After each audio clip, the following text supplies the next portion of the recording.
So now we're looking at Francisco Mejia. He's a number 11 prospect. A couple pitchers in there, so he's ninth on our hitters list. Um, he's a switch hitting catcher in the Indians organization. He's hit pretty well, basically his whole time on the way up. Seems like the Indians are exploring the option of maybe trying to put him at third base or a corner outfield position as well because they think his bat might be ready. But we'll see how that actually plays out this year. Here's one of his swings um, in game here. You can kind of see how he does a really nice job of getting his hips open before his shoulders open. His bat gets going sideways really nicely into the zone. Side view of it here. Very, very Gary Sanchez-esque as far as what his lower half looks like, right-handed. And actually very Gary Sanchez-esque in his finish. So his right-handed swing reminds me of Sanchez quite a bit. The catcher that I actually compare him to hitting-wise is Jorge Posada because he was also a switch-hitting catcher. Although I think I think Sanchez's right-handed swing matches up with his a little bit better than Posada's does. I would say Mejia's right-handed swing I like a little bit better than his left-handed swing, but in Posada I like his left-handed swing better than his right-handed swing, and we'll get into that in just a second. But you can kind of see how Mejia does a really nice job of pulling his back knee forward in front of his face so you can manipulate his spine angle and lean back to swing up through the ball. Really nice lower half turn. The only thing that I would usually recommend for someone his size, he's only 5'10", 180, is to complete their shoulder rotation, but that can be pitch dependent sometimes, so I'm sure we could probably find another pitch where he fully rotates, but really clean lower half, really nice movement pattern. I think he has a chance to be pretty good. The only thing is that he's small, so he's got to make sure that he's getting everything that he can out of that 180-pound body. When we get into another one of his right-handed swings, you can kind of see how small he is right here and how aggressively he's taking cuts. You can see that kind of helicopter finish, kind of cool. But yeah, he's got a chance to be pretty good. But like I said, he's someone who has a little bit of Sanchez as far as the way they move, a little bit of Pedroia with how they move, and he's just super aggressive and athletic, and usually that allows you the opportunity to be pretty good at the big league level. There are some things that I don't always like this side view. He's like a little bit too forward, but everybody takes swings that aren't perfect, so I'm certainly not grading him on those. But your ability to kind of adapt and make swings that aren't perfect but are still successful is really the things that separate you as a big league player. This is him from the left-hand side. He does a really nice job of hip hinging, and he kind of cross steps, kind of similar to like a Stanton.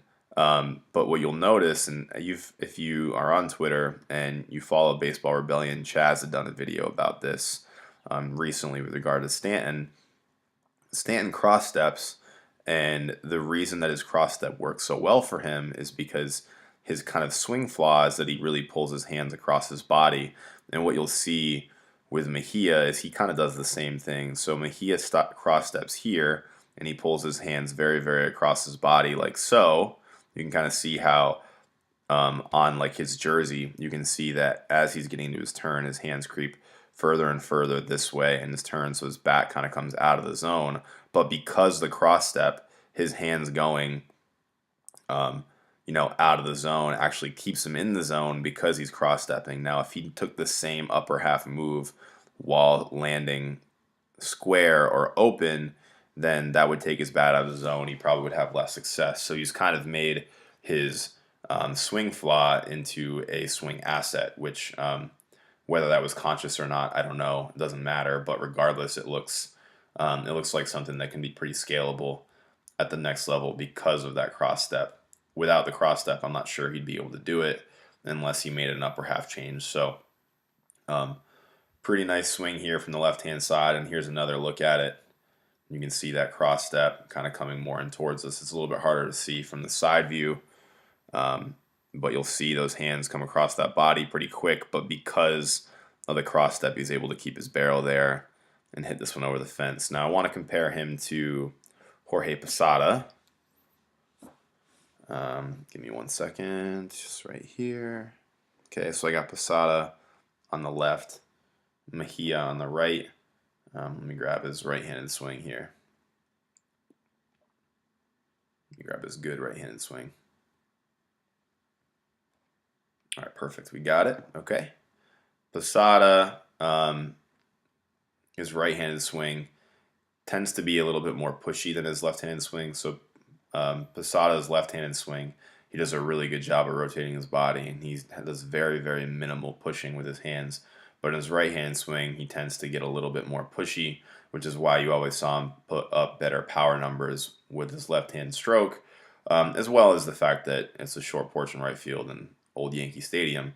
But primarily, that's what we tend to see with Posada's right-handed swing, and we kind of see that again here. You can see his body doesn't rotate quite as much, and he gets a little pushy. And you'll see with Mejia, the beginning of his swing is very, very rotational, and this is really, really efficient. And then my only criticism was he just doesn't really finish the way that he should. So I'm not really comparing Mejia and Posada because I think that they have really similar swings.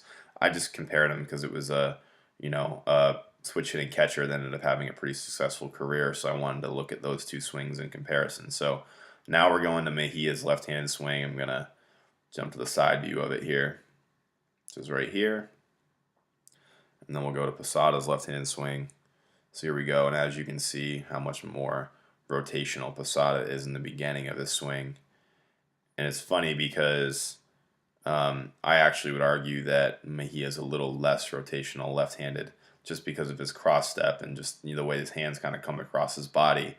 His body doesn't grab his barrel quite as well, but the barrel depth that that cross step is able to give him kind of makes up for that. So he's able to be in a pretty good position to make success or to have successful swings with a nice lean back spine angle, which you're able to see in Posada as well, which allows them to get behind the ball and hit it up over the outfield and up over the infield, depending on the pitch location and if they're fooled or not. So I think Mejia has a chance to be successful. Be interested to see if he catches at the next level or he plays third or wherever he might be playing. But the Indians are pretty, they're pretty progressive as an organization, and they do a great job developing talent. So I don't anticipate his swing to change much. So we should be able to see him, as a good player in the league for a while.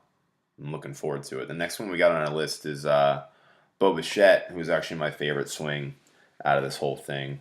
So I'm really looking forward to that. See you soon.